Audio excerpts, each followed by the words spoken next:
Les habla Pocho Salcedo y damos la bienvenida a nuestra audiencia en el Cono Sur y a todos aquellos que nos acompañan de costa a costa aquí en los Estados Unidos de Norteamérica. Una vez más, invitándolos a una caminata que va más allá de los titulares. Bienvenidos al ADN de las noticias.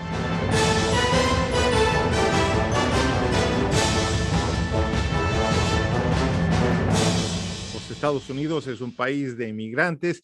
Cada cultura, cada nacionalidad de los 4 rincones del mundo está prácticamente representada. Los hispanohablantes al presente son el bloque étnico-cultural más prominente y de mayor crecimiento en el país. Sin embargo, nuevos inmigrantes y aquellos establecidos por generaciones viven en una cultura esencialmente anglosajona que tiene un legado de lengua muy fuerte y enfrentan problemas significativos en una sociedad que celebra y alienta el monolingualismo. Hoy tenemos con nosotros una invitada, una autoridad internacional reconocida como referente en este tópico tan complejo. Desde Chicago, Illinois, la doctora Kim Potosky. Dr. Kim Potosky, welcome to the show. Thank you so much for having me. It's great to be here. Dr. Kim Potosky is professor of Spanish linguistics at the University of Illinois at Chicago. Her research focuses on Spanish in the United States, who uses it, with whom, and for what purposes, what changes is it undergoing, how does it connect to identity and social justice. She began directing her campus Spanish Heritage Language program in 2002 and is the founding director of its summer study abroad program in Oaxaca, Mexico, where she spent a year as a Fulbright scholar. Her advocacy for the value of education in 2 languages for all United States children was the focus of her 2013 TEDx talk No Child Left Monolingual. She has authored and edited over 12 books. Well, let's start by jumping to the hot coals of the subject. A significant number of ethnic groups from around the world are represented here in the U.S. However, statistics often quoted indicate that 65% of the world or so is at least bilingual, but still only 20% of the people speak a language other than English at home. What do you think about that? Yeah, that's a very good question. And when you look at it side by side, 60 to 65% of the planet is like on a bicycle with 2 languages or more. 80% of the United States, we are on unicycles. We've just got the 1 language, and we like it that way. We don't like those bicycles. They make us angry. I think a lot of it comes from when we began building nation states, right, around the planet, sort of like 19th century.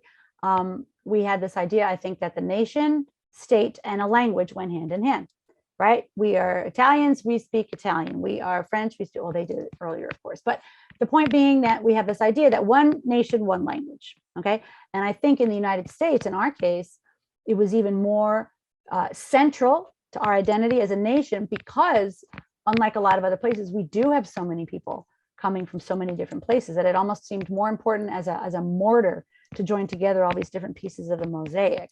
So I think that's part of the reason why. Also, English being so dominant as a world language, we have this idea that I don't have to learn another language. Everybody speaks English around the world. 75% of the planet does not speak English, okay? But we have this myth, this idea, and it's sort of this post-colonial arrogance that, I don't need to learn any other languages. So we have a number of factors that make us kind of the dum-dums on the block when it comes to language. Like we have these really retrograde ideas about language. And yet we don't have an official language in the United States. U.S. President Teddy Roosevelt in the early 1900s is quoted as saying the real American is the one that is not hyphenated. That's right. And speaks only English and nothing else. That's right. Yeah, that nothing else was important. It's not enough to know English. Knowing English is not enough to be a real American. You have to not speak anything else, because if you speak something else, where are your loyalties, right?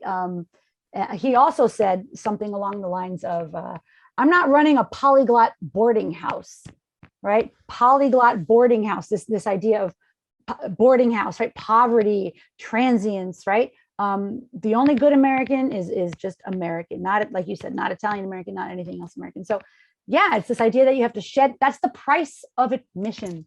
The price of admission to this country is you leave everything else at the door and become only American, which, by the way, as we know, is not the best name. We should be starting to use the word United Statesian, which is in the dictionary, right? Estadounidense, United Statesian, because America, as we know, is a whole continent. But I'm not going to bring up that fight right now. Yeah, I think that's where a lot of that comes from. But even though you are correct, we do not have a national language. There are two sub points that I think are interesting. One is that somebody proposes one like every year in Congress, it seems. I don't know if it's every single year, but it's very frequent that some conservative senator will propose, right, a official English bill.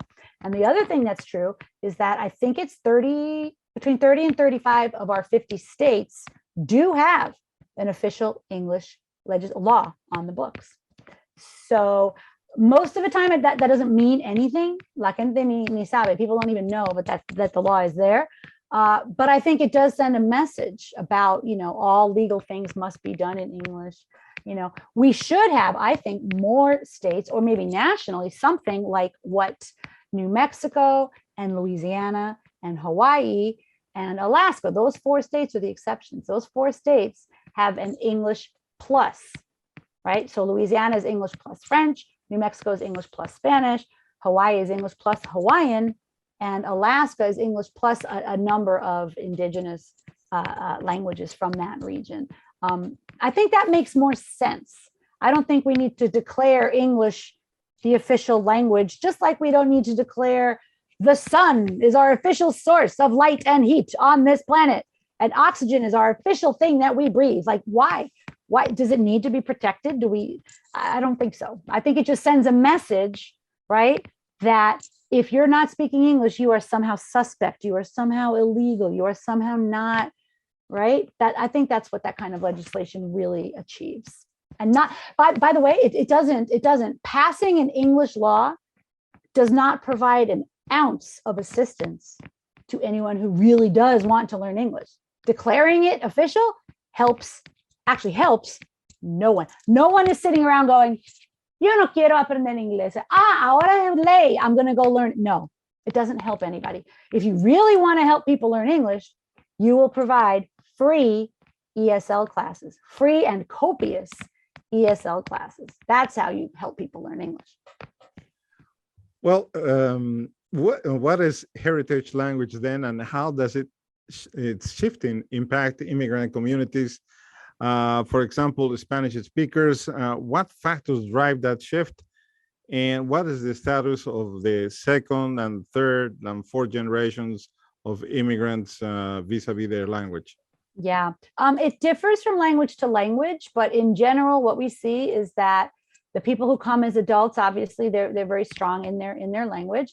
Their children who are born here typically are bilingual, although usually the English becomes stronger than the home language very, very quickly. Even a child who started kindergarten, monolingual in Chinese or Greek or Spanish, by the time they're in 5th grade, usually English has taken over academically for those children.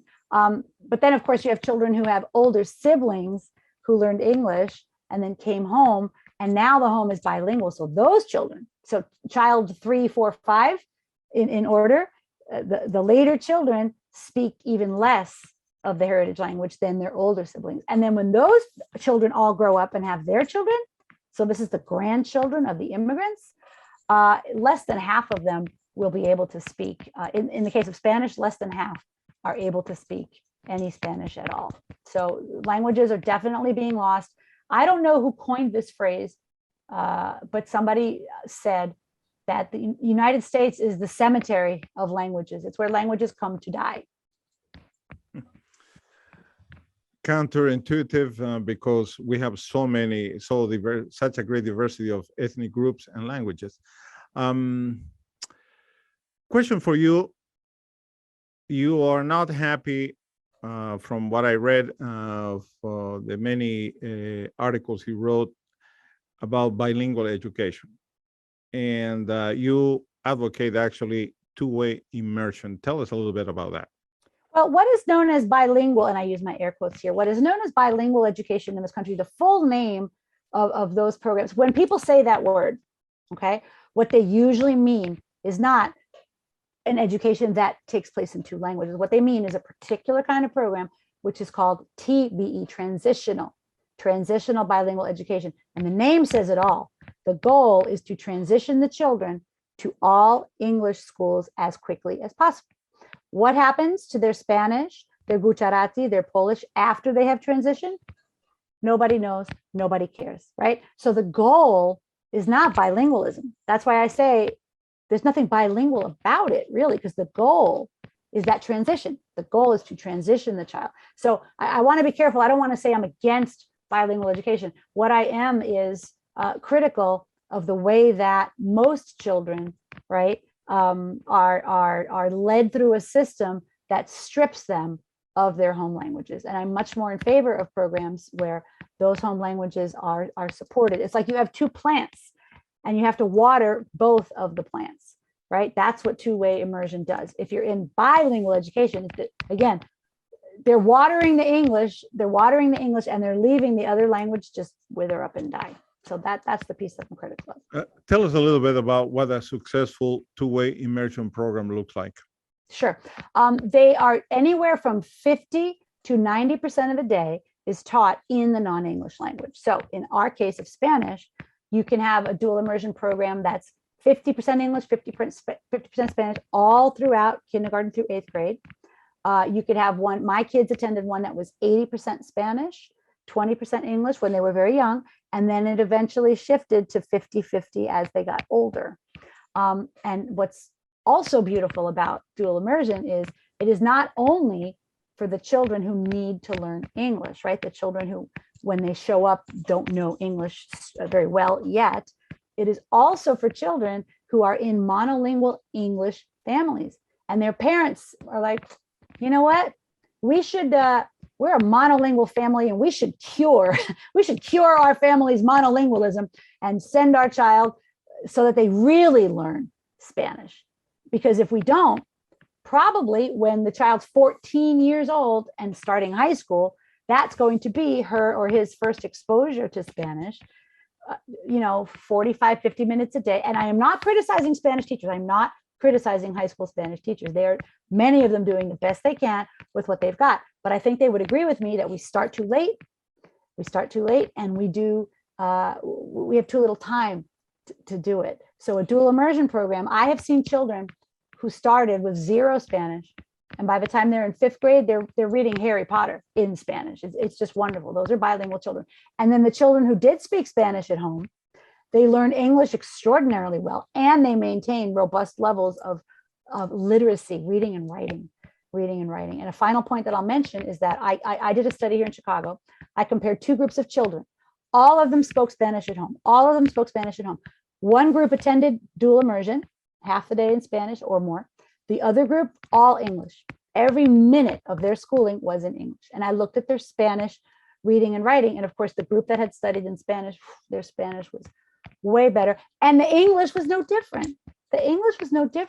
So there's absolutely no reason not to put your kid in a dual. Their English is not going to suffer.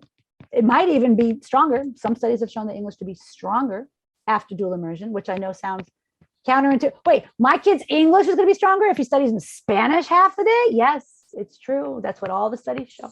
But at the very least, it won't be any worse. And your child will get very strong levels of literacy. In fact, you may know that many states here, I'm pretty sure all of the states at some point will offer this thing called the seal of biliteracy. It's a seal that they actually put on your high school diploma that says that you can read and write in 2 languages. Now, if 2 people go to a job and they both say, I'm bilingual, right? But one says, I have a seal of biliteracy, right? That can actually be very helpful, I think, in lots of ways.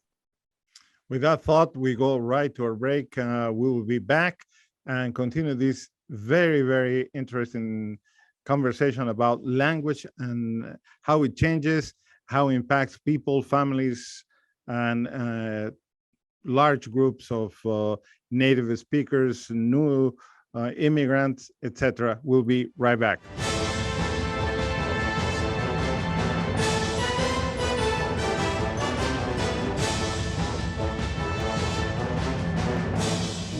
Unused prescription opioid pain medicines can spell many things. Risk, if they're taken by someone they weren't prescribed for. Harm, if accidentally taken by a child or a pet. And overdose, if they're not used as directed. They may be hiding in your home, in bathrooms, kitchens, or anywhere.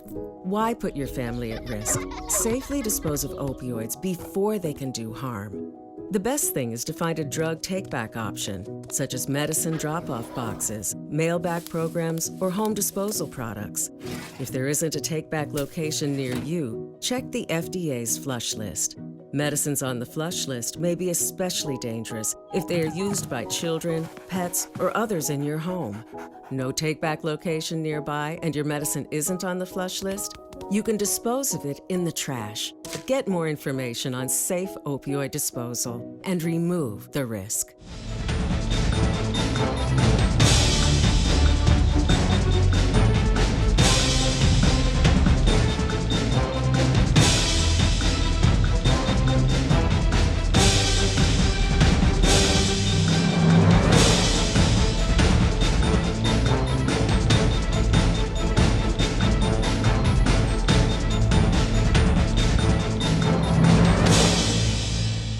Aprovechamos esta oportunidad para saludar a dos de nuestras estaciones en Hawái, a Nuco TV, canales 53, 54, 55 en Maui, y Olelo Community Media TV, canales 49, 53, 54, 55 en Honolulu. Gracias por tenernos en su programación. Kim, I will ask this segment of the program with this question that it's there in the air all the time. There's a lot of thoughts about Spanglish, Chinglish, and other practice allegedly corrupting and destroying languages. Technically, I think it's referred as code switching or something like that. Your thoughts about it, please. Sure. As we mentioned earlier, we don't know exactly what percent of the planet is bilingual, but it's estimated at 60, 65%. So that's the majority of the planet, which tells me that it's normal. That's the norm. That's the definition. The mathematical definition of norm, right, is that which appears most frequently. So to me, it means that the human brain is meant to be bilingual, right? The monolingual brain is kind of, not as common and not as interesting. I wouldn't buy a book that would said monolingualism like that. That wouldn't be very interesting. So the idea being that most of the planet engages in code switching. Code switching is when you go back and forth between two languages. Yo lo hago todo el tiempo, and a veces ni me doy cuenta. It's just a very natural thing. Now, in order to do it, your syntax in both languages needs to be strong. It's like having two train tracks. And if one of your train tracks is not very strong, you're just not going to do it. Right. And if your community doesn't do it, you're not going to do it. So it's actually, if you see somebody who's code switching, it's because they are strong in both of their languages, right? If they're doing the deep kinds of code switching. Now, one thing that is true and that I work on with my students at university is sometimes you do need to direct yourself to an audience that is monolingual in Spanish, right? So let's try to work on getting ourselves to be able to do that in the cases that we might need to. But I have them understand that there's absolutely nothing wrong. I mean, far from it. It's a wonderful thing. And most of the planet engages in code switching. But I understand parents who think, or individuals who mistakenly think that somehow it's a sign of confusion, that the person is not going to speak either of their languages well. We know that that's absolutely not true. But I understand that they might think it. Sometimes what I do is I'll show them examples from when my children were little. They would code switch all the time. And I thought it was so interesting, I wrote it down, but of course I have read the research and I know I'm not worried about them. My children are not confused, right? 65% of the planet is not confused. It is not corrupting languages, right? Languages live the way they live. Languages change all the time. If your language is not changing, your language is dead. Okay. So, don't get too worked up about language change. It's going to happen. And I think code switching is a wonderful sign of bilingualism and a bilingual identity, right? But unfortunately, the word Spanglish frequently has a very negative connotation. I have never heard anybody said, you speak such beautiful Spanglish. What I hear is, She doesn't speak Spanish, she speaks Spanglish. Like, ya de entrada, it's something negative, right? And I would love to see us do a sort of semantic inversion and reclaim, right, the positive sense of that word. When my students come, they have their tail between their legs and they say, Profesora, I don't speak Spanish, I speak Spanglish. And I say, you should be very proud. I am proud of you for speaking Spanglish. Keep it up. Keep up that Spanglish. We are also going to add other ways of speaking, right? We're going to amplify your wardrobe of Spanish, right? Your communicative repertoire, right? So that you can say things to monolingual people, right? As well. But your Spanglish is fantastic, and keep it up so that they're proud of it. So that they're proud of it.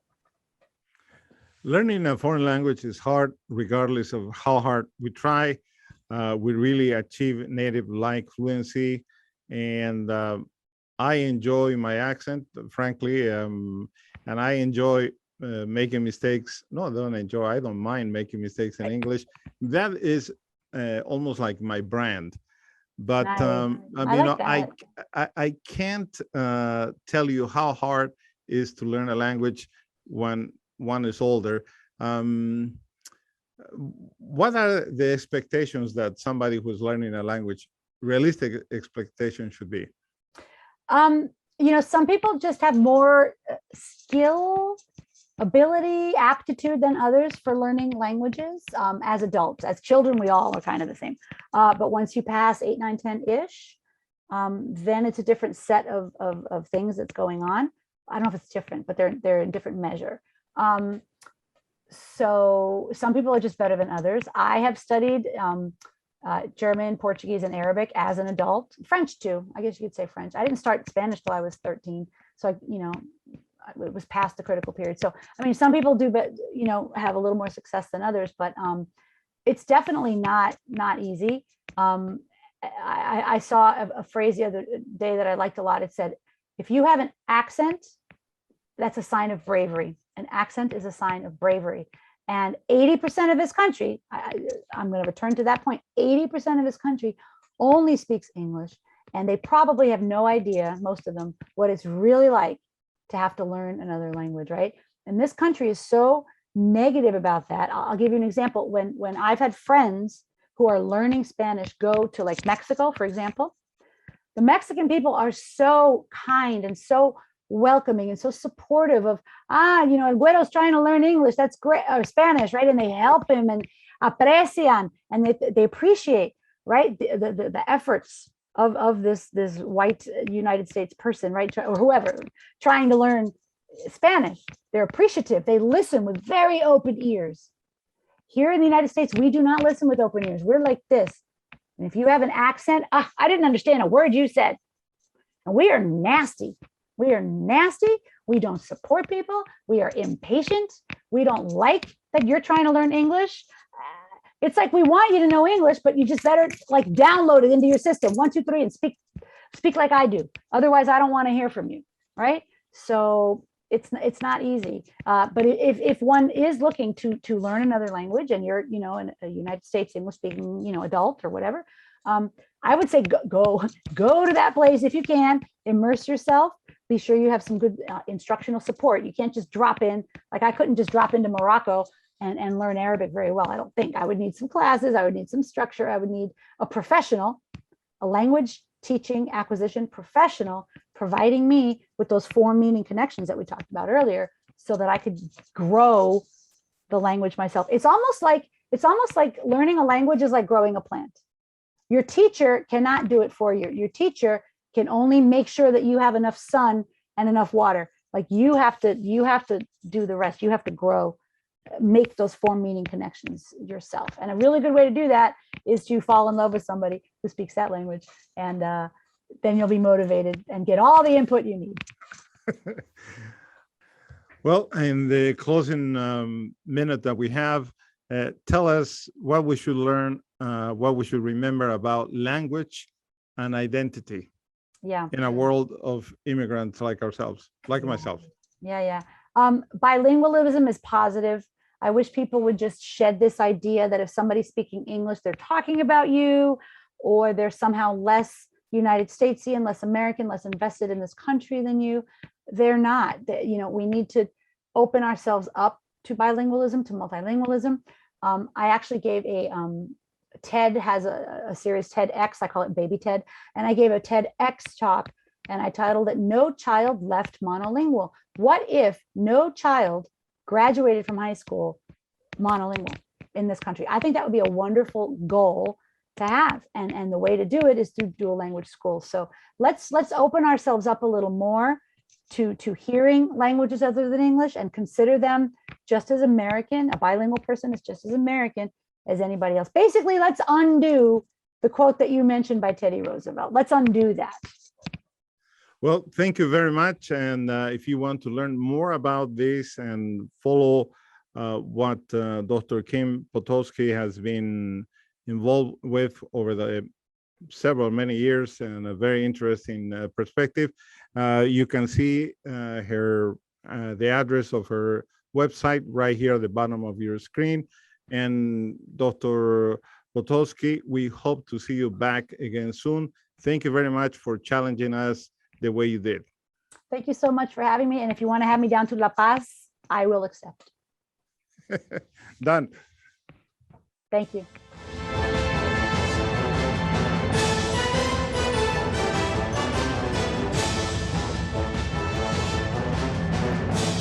El lenguaje es un factor importante de nuestra identidad, la llevamos con nosotros todos los días, es el instrumento que nos permite interactuar con el mundo, entender y expresar nuestros pensamientos, ideas y sentimientos. La habilidad de hacerlo en múltiples lenguas magnifica esa cualidad humana, permite usar este instrumento a gran potencia y descubrir maneras de ver el mundo que solo se pueden hacer sumergiéndonos en otras culturas y sus idiomas. Hasta una próxima oportunidad cuando juntos exploremos el ADN de las noticias. Gracias por el privilegio de su compañía.